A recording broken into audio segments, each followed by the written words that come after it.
I will start by thanking you all, every one of you who's here today.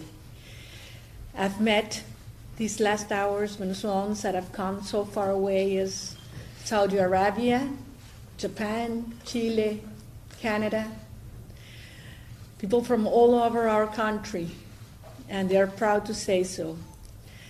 I'm so glad to be able to see you and meet you again, Edmundo and Mercedes. We're so proud of you. And so looking forward for what we're going to do together very soon for our country. Seeing friends, colleagues that I have not seen in the last 8 or 10 years, but that have stand firm all around the world, closer every day to Venezuela. Nor distance or time have broken that profound link to your country. And everybody says they want to come back.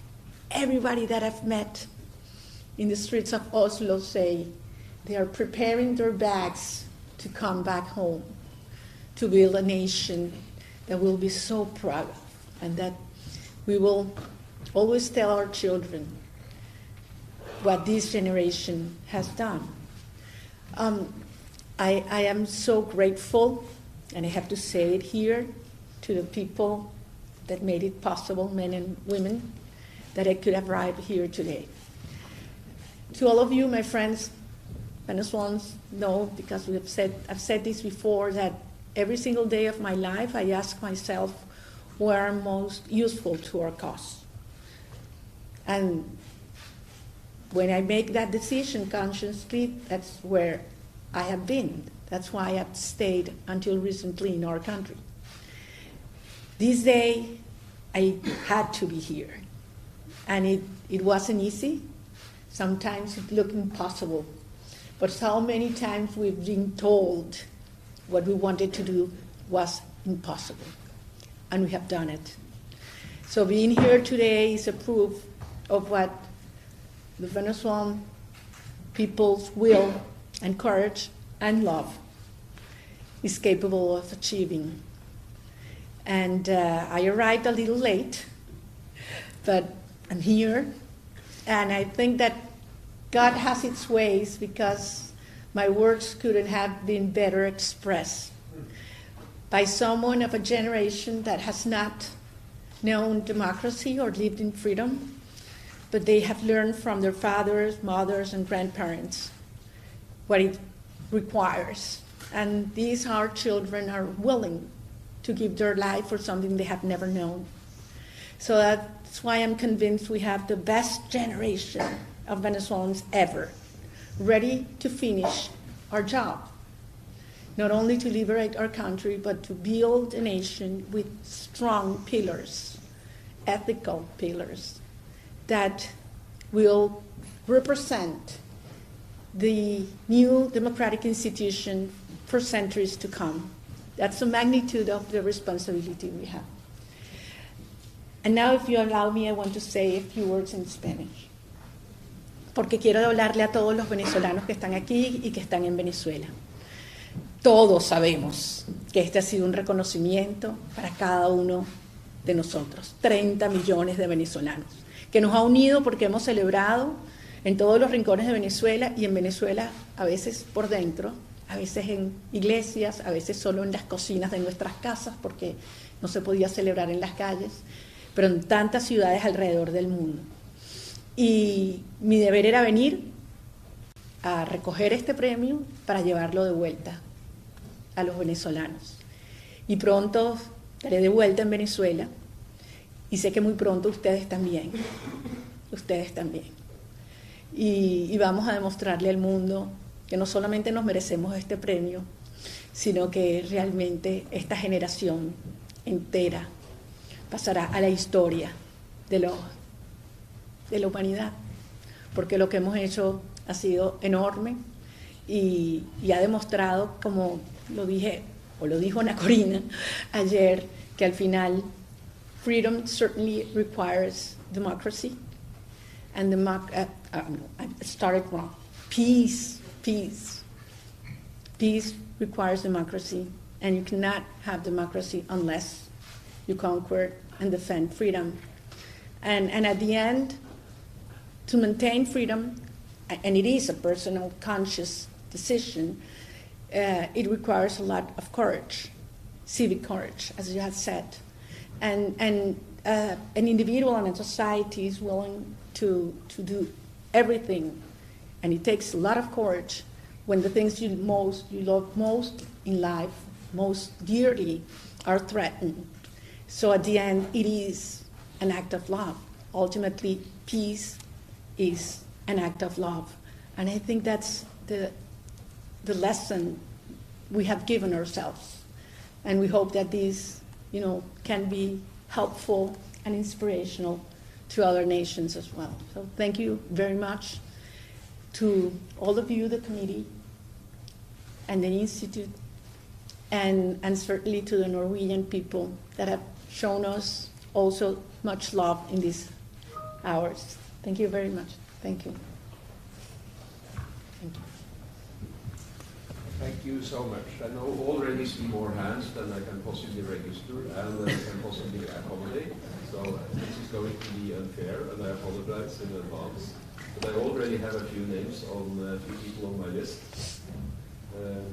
AP first. Please introduce yourselves and your affiliation. Thank you, Pierre from AFP. Congratulations too.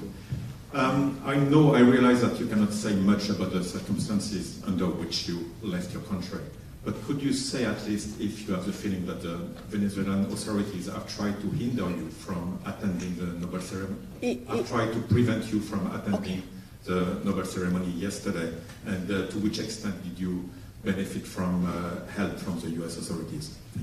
Thank you. Thank you. Thank you. Well, for the reasons you mentioned, I cannot give details because these are people that could be harmed. Certainly the regime would have done everything to prevent me from coming. They did not know where I was in hiding in Venezuela, so it was hard for them to stop me. It was rude, nonetheless. And yes, we did get support from the United States government to get here.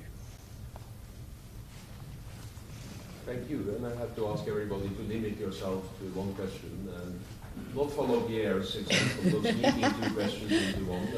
That's an old, well-known trick, and it did work in this instance. It may not work again. Please, with light hair there, yes.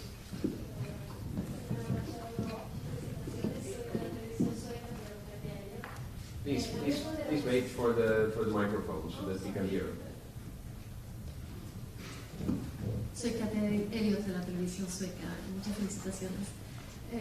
La meta de la oposición venezolana es la transición democrática y la salida del poder de Nicolás Maduro. ¿Considera usted que en algún escenario sería necesario una intervención militar estadounidense para lograr esa meta? Bueno, muchísimas gracias. Voy a contestar en español porque la pregunta fue en español. Supongo que el público se lo desea. La sociedad venezolana ejerció el derecho al voto y la soberanía popular el 28 de julio del 2024 y de manera aplastante eligió a Edmundo González Urrutia como nuestro legítimo presidente. La sociedad venezolana ha dado todo por una transición en la democracia, en orden y en paz. Quien nos ha dedicado la guerra a los venezolanos ha sido el régimen de Maduro, que ha sido calificado como terrorismo de Estado por la Comisión Interamericana de Derechos Humanos y Crímenes de Lesa Humanidad por las Naciones Unidas.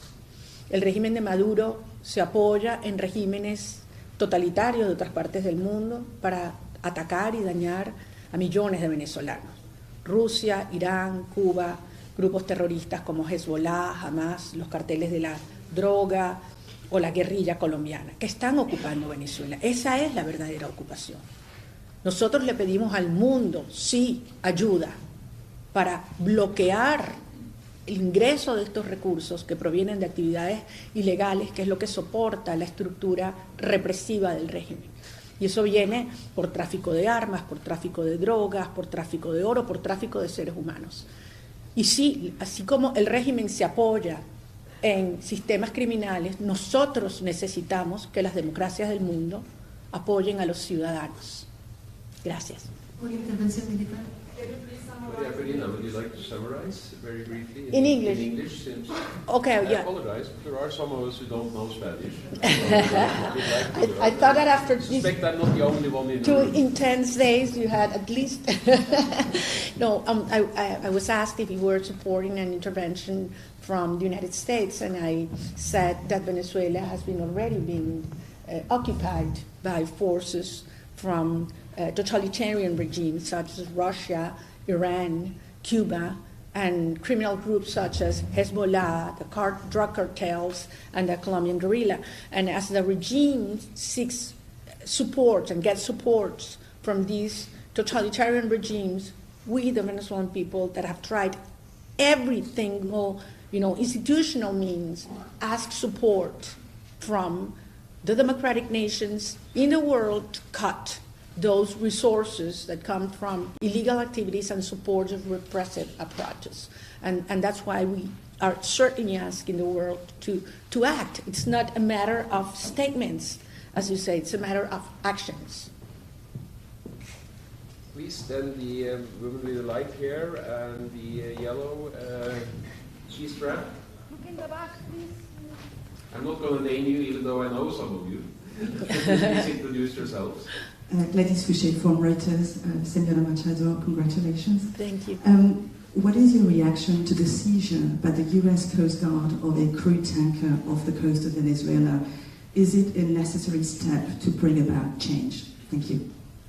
Well, it's connected with what I answered previously, because, as I said, the regime is using the resources, the cash flows that come from illegal activities, including the black market of oil, not to give food for hungry children, not for teachers who earn $1 a day, not to hospitals in Venezuela that do not have medicine or water, not for security.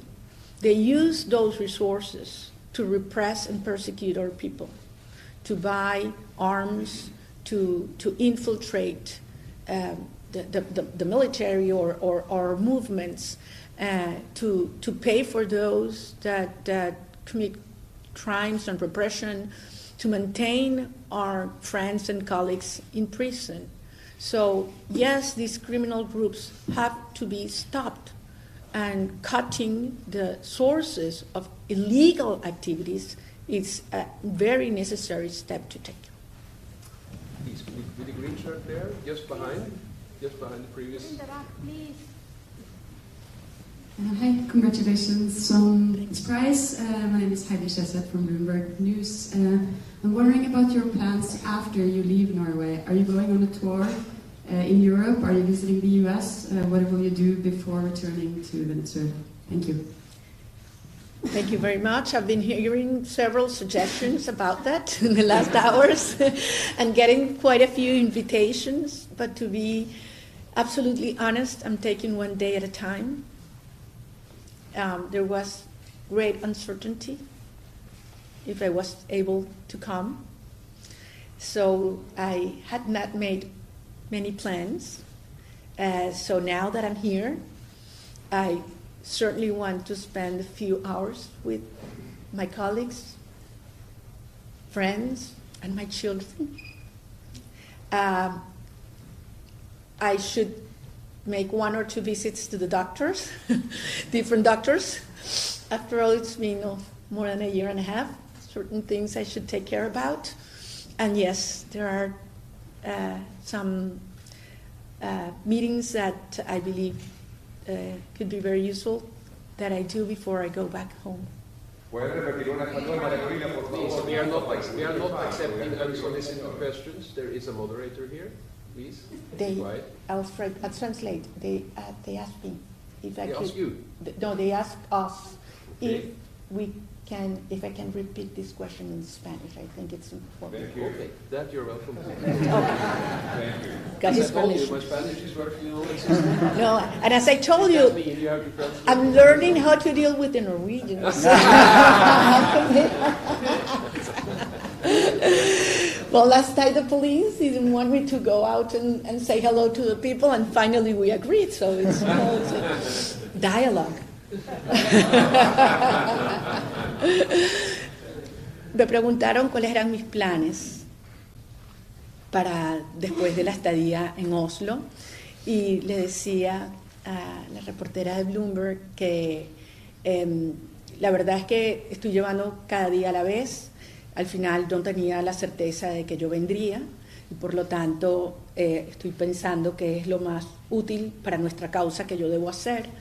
Si quisiera estar algunas horas con mis hijos, con nuestros equipos, que después de todo tenía mucho tiempo sin verlos y hay mucho que trabajar, y siempre en persona se puede ser mucho más eficiente. También tengo que hacer 1 o 2 visitas al médico, y quisiera también tener algunas reuniones antes de regresar a Venezuela. Here in the dark shirt, yes. Thank you very much. My name is Mónica Juela. I am from Radio Latin America here in Oslo. And this prize has been... Could you speak up a little bit? Yeah, this prize has been very controversial here in Norway. Some people are very happy. The Norwegian society is very happy for you, but other part of the society is not so happy. They say that you constant calling for international intervention, and you rejection to participate in the dialogues with the opposition and the regime.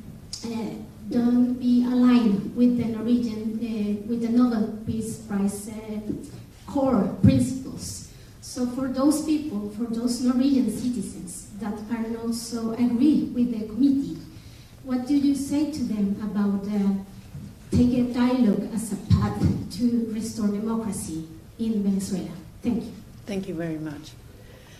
Well, I have to say that many times in our journey, the truth has been very uncomfortable for some people. And we have paid a high price for telling the truth.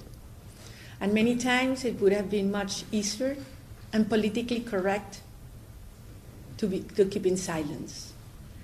But we decided to speak out. And it brought us sometimes pain, and people that wouldn't understand our stances. But at the end, I think that holding to the truth, it's what creates trust, and that's the essence of what we're fighting for. So I respect other people's views, and I know that the situation in Venezuela is very complex. But this morning I had a great conversation at the Parliament, and there were representatives of every single political party in Norway. And I was so impressed to see how a society with institutions can work and passionately defend their ideas, but do it respectfully. And that's precisely what we want in Venezuela. That's what we're fighting for.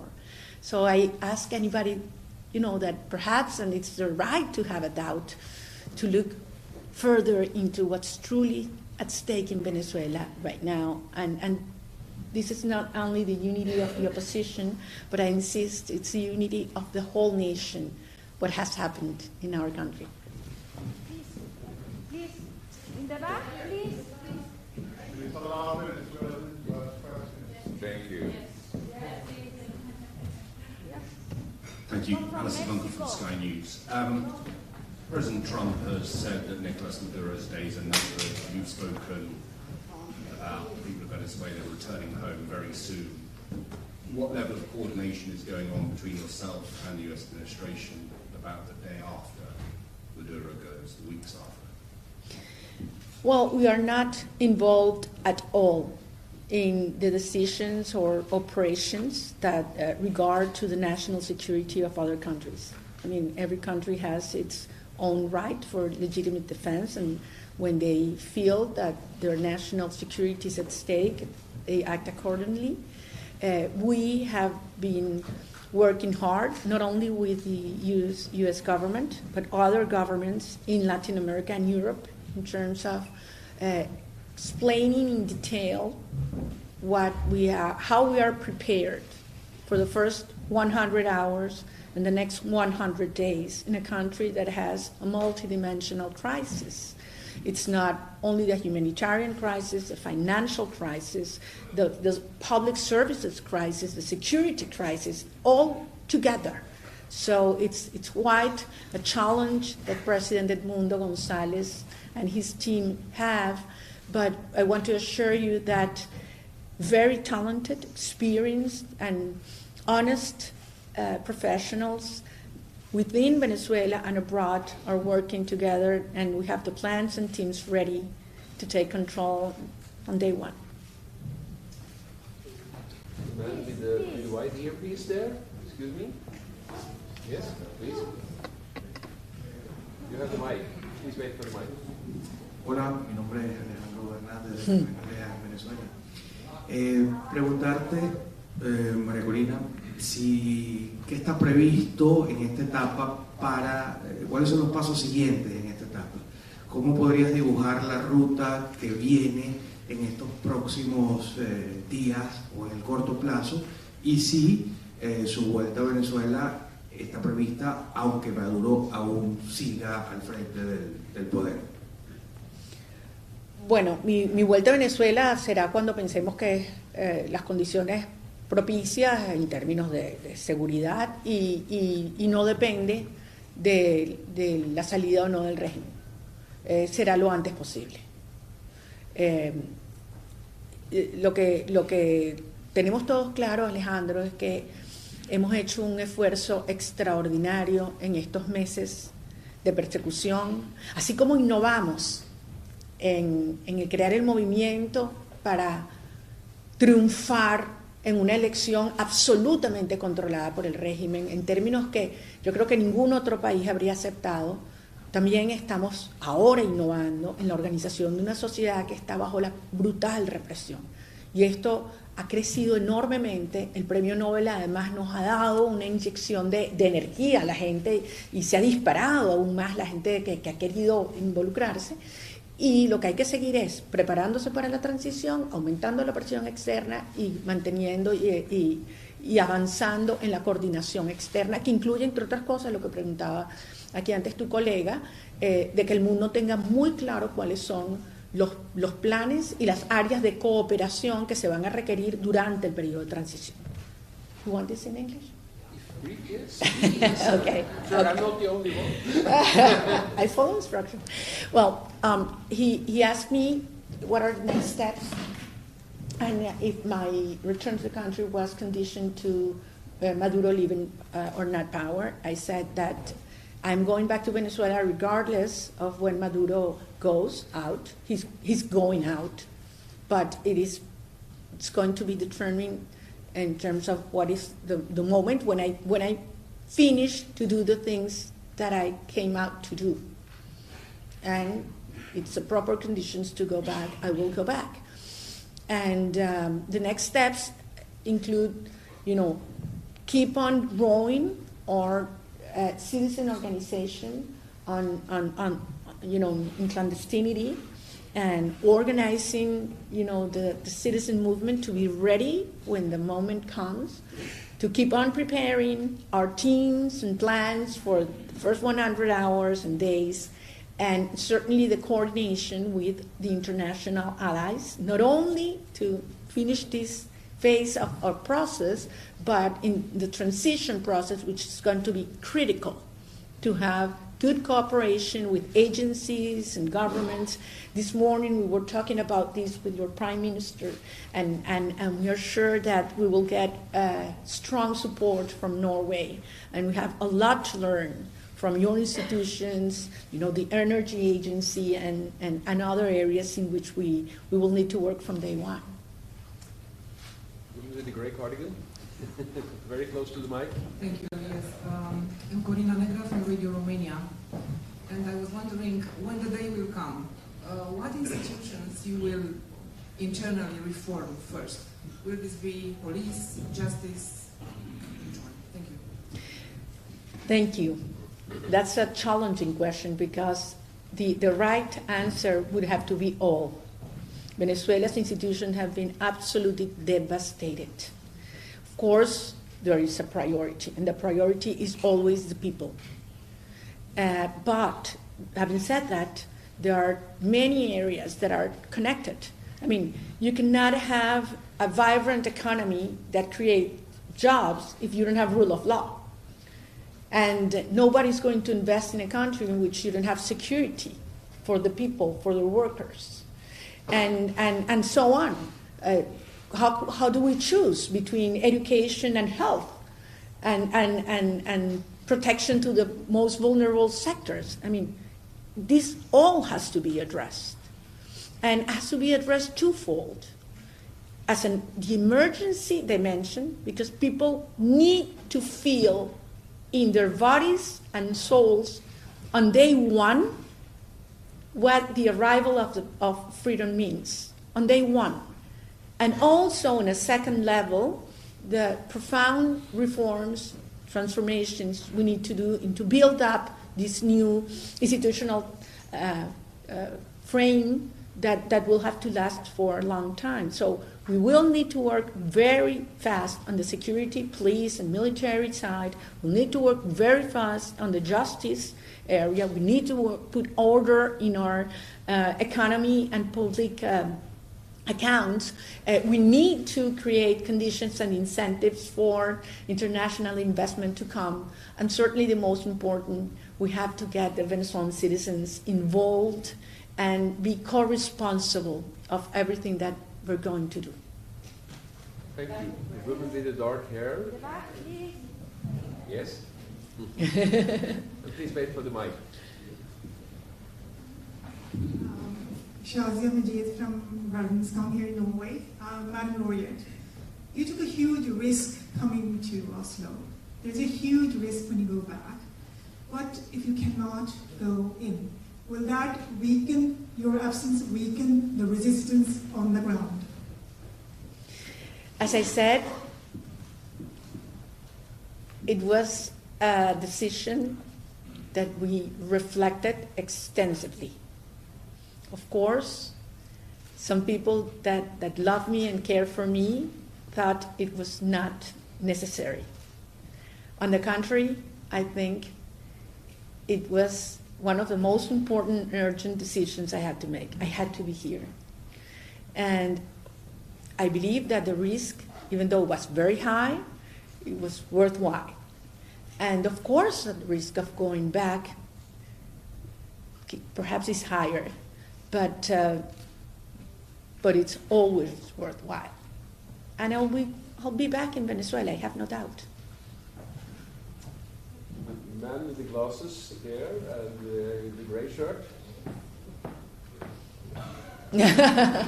Two men with gray shirts. I'm being hijacked here. Okay, you'll get your shot. He has glasses. Felicitaciones, soy Anatoly Kurbanov de New York Times. Por respeto de moderadores voy a hacer esta pregunta en inglés. You've been very clear that you want to focus international attention on what's happening inside Venezuela, on the suffering and abuse happening inside Venezuela.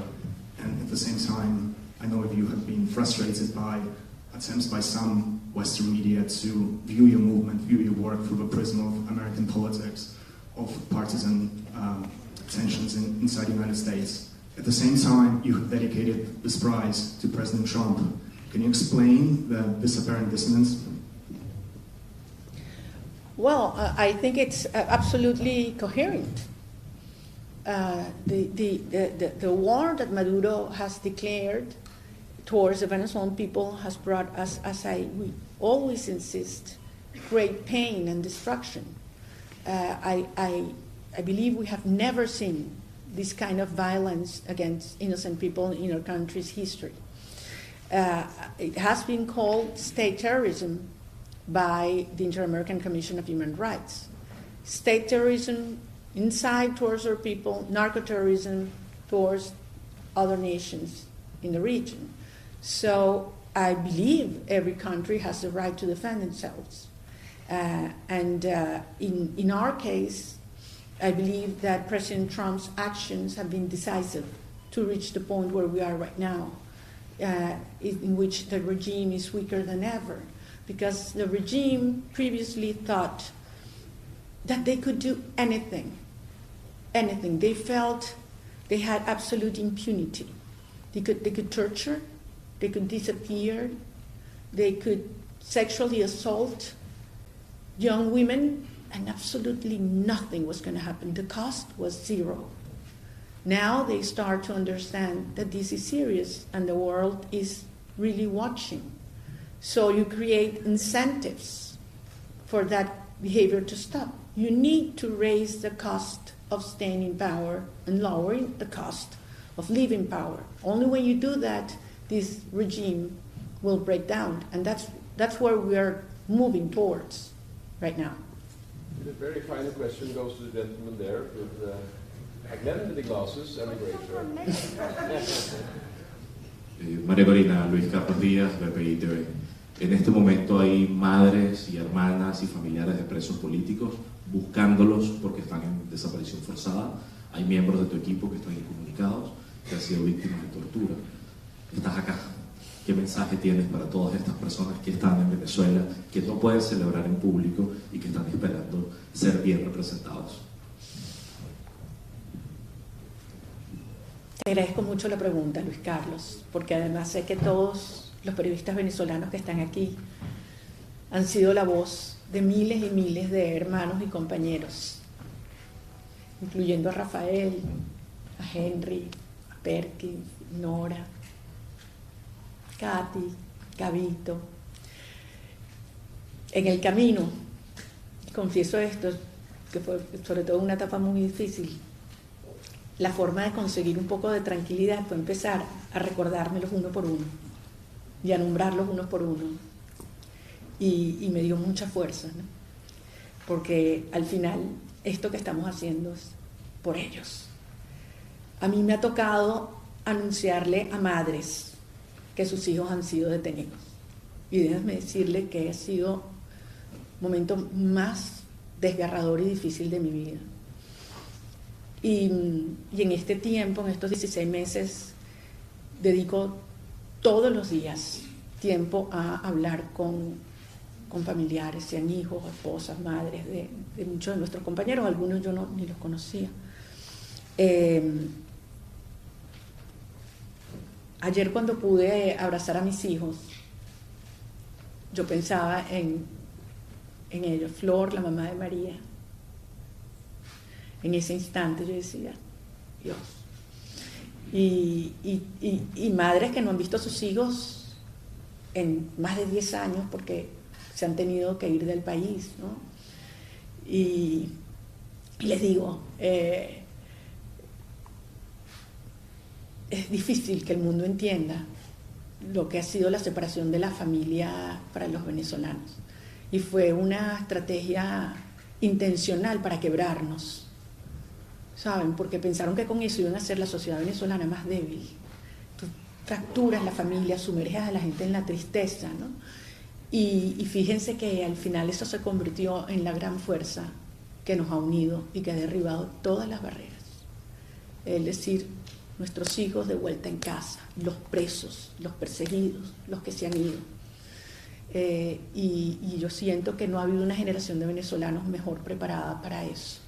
El dolor nos ha unido y no hay otra generación que ame la familia, la libertad y su tierra, el poder recorrer tu país como esta generación.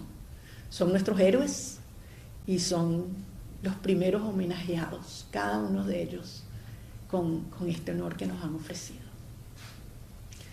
That's a long answer. It's about the political prisoners. Is it possible to say? Yeah, I'll do it. I'll do it as quick as possible. And he was asking me that I was able to embrace my children. How do I think political prisoners feel? And I was telling them that on my way here, I was going through the names of our friends and colleagues that are currently under detention or disappeared, and remembering so many times I had to call some mothers to give them the news that their child has been taken by the regime, and that's one of the hardest moments I have gone through in my life. But I'm, what we're doing is precisely for that, so that every Venezuelan mother can hug their children in Venezuela very soon. And that's the reason why I'm here. And believe me, seeing you, each of you, has given me so much energy and strength, and I'm going recharged back home. Thank you. Thank you. Thank you, Maria. I know I already said it was the last question, but I'm going to ask you, Maria, would you be comfortable with us extending this with a few minutes? Yes, of course. If you're comfortable with that, yes. We will exploit your seemingly unlimited even further. And we will still wind up before 5:30. So again, a lot of people will not have the chance to ask their questions. I apologize for that. Please, I am the moderator, and unless there is discipline in the room, we will have to abrupt the session, and I hate to do that. So please bear with me. I know I'm not able, to be fair. It's impossible to register 100 arms at the same time and see exactly which one was a split second before the other one. We have one moon here at the front. Yes, please. The microphone will come your way. Hi, Maria Corina, Natasha Kenner from Chile, from Mega Noticias. I'm going to do a question in Spanish. Me gustaría saber su perspectiva latinoamericana. Hay muchos venezolanos que se han ido de su país. Chile ha recibido a muchos, es uno de los países que más ha recibido venezolanos. ¿Qué mensaje tiene para ellos y también para las autoridades, considerando que este domingo hay elecciones y podría haber un endurecimiento de las políticas migratorias? Gracias. Como dije antes, la migración ha sido uno de los procesos más desgarradores para nuestro país. Y tenemos venezolanos en todas partes del mundo. En particular, estamos muy agradecidas a aquellos países agradecidos que los han acogido, recibido e integrado a sus costumbres, a su economía.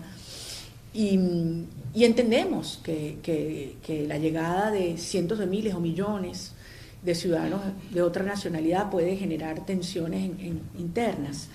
Al final, lo que nosotros queremos es que todos regresen y que mientras permanezcan en estos países, estos gobiernos entiendan que se han ido en contra de su voluntad y que salvo escasísimas excepciones, son gente súper competente, súper preparada y que está aportando muchísimo en los países donde va. En el caso de Chile, espero que se mantenga un espacio de respeto y de bienvenida a los venezolanos hasta que regresen muy pronto a Venezuela. Gracias. She was asking me about the Venezuelan migrants and that there's a presidential election next Sunday in Chile, and I'm saying that we do ask, we are first grateful to countries and governments that had received so many Venezuelan migrants that are hardworking and honest and family-loving individuals, and that we hope that they keep protection until they are able to come voluntarily back home. Please, Mexico here, please. Mexico here. María Corina. Sí, muchas gracias María Corina. Soy Ingrid Fadés de Clase Campen. Hace una semana usted dio una entrevista a nuestro periódico y en esa entrevista usted afirmó que... déjame ver. Bueno, hago otra pregunta entonces. ¿Cuáles son sus aliados principales en Europa? Porque usted afirmaron la Declaración de Madrid y quería preguntarte la Declaración de Madrid y esta unión de partidos políticos, ¿qué tan importante sea para tu proyecto político y para Vente Venezuela? Nosotros hemos logrado construir una coalición, un movimiento de apoyos internacionales, de partidos, de movimientos, de gobierno, que va a todo lo largo del espectro, digamos, ideológico.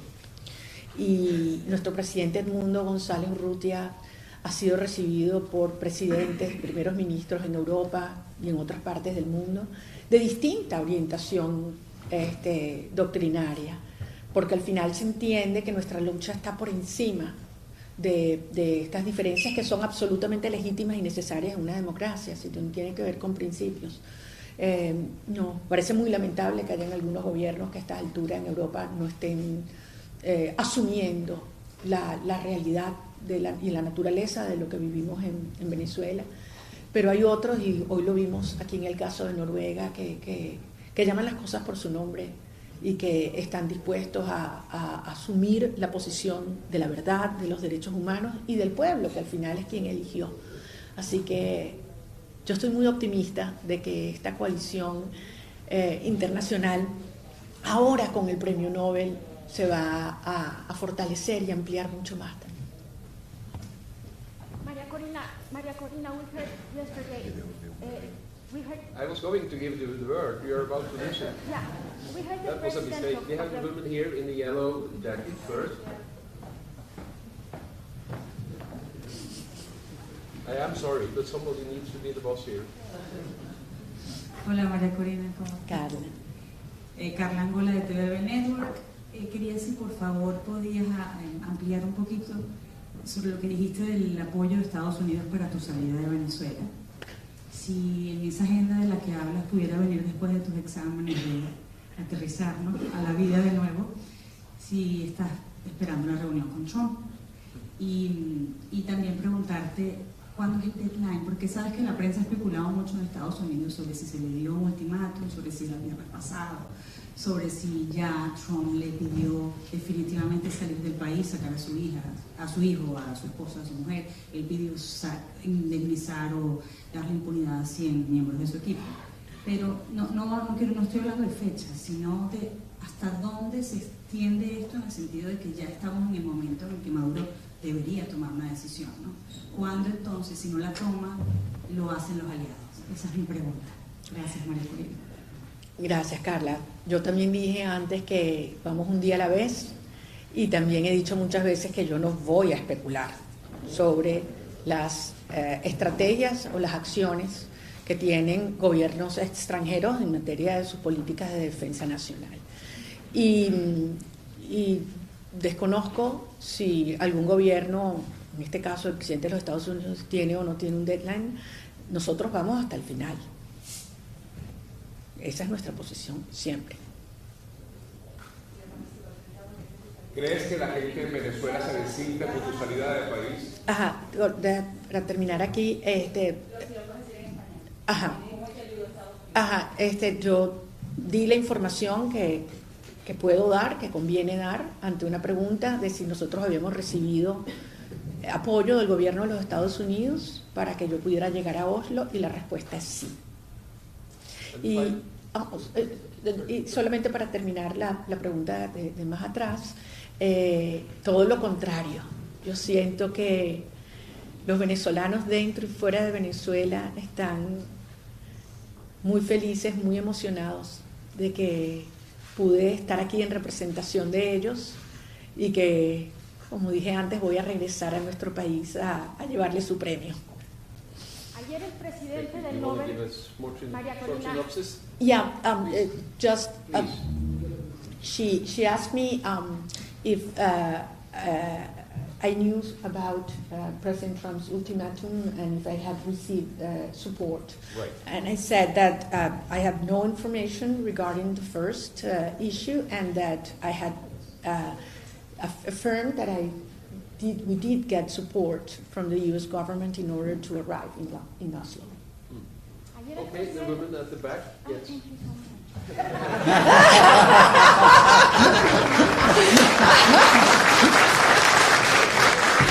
Perseverance. The thing is, you will get back. I don't want you to lose it. This is the last question. We are now going to wind up. I know there are another 100 people in the audience who would like to ask the last one. They need to go to the forum. They have the activity. Ayer escuchamos al presidente del Nobel de la Paz que dijo Maduro step down y reconoce el resultado de las elecciones. Lo dijo claramente. Entonces mi pregunta es, ¿cuál es tu mensaje para Maduro? Y si nos puedes compartir, si tú quieres correr para la presidencia de tu país. Gracias. Gracias. Y te felicito por la perseverancia. Gabriela Sotomayor, México, proceso. Soy corresponsal en Naciones Unidas y te vi hace muchos años y hemos corrido varios años con esta historia. Gracias. Al final, la decisión ha sido de los venezolanos. Los venezolanos logramos, en condiciones extremas, Gabriela, donde nadie creía que era posible, nos dijeron es una locura, es imposible, pudimos demostrar lo que nosotros queremos. De manera que aquí lo que nosotros estamos defendiendo y vamos a impulsar es la voluntad de los venezolanos. La segunda parte de tu pregunta fue sobre... sí, si voy a aspirar a la presidencia. One day at a time. Primero lo primero. Okay, thank you very much. First of all, in English, or she asked me if I was planning to run for president. And I said that one day at a time. And, first come first. We're going to liberate Venezuela. Edmundo González Urrutia was elected president, and we will rebuild institutions so that we will have free and fair elections in which every Venezuelan inside and outside our country will have the right to vote without fear and with trust. And that's the sequence that we'll move ahead. We'll be the envy of the world. Sorry for saying that. We'll be the envy of the world. With the electoral system, we'll have the judicial system, we have the educational system, we have the public health system, we'll have. And people will look and ask, how did you do that? That was impossible. And we will have made possible what everybody thought was impossible. That's the Venezuelan style. Thank you. Thank you for your translation. I'm sorry.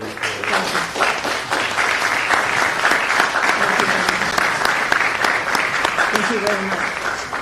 Unfortunately, we are winding up. I apologize to all those who didn't get a chance to ask their questions. It's been quite an intense 24 hours. We say thank you to Maria Corina Machado. Thank you to Jürgen Wattner-Friedrich, and thank you to everybody for being here. Thank you.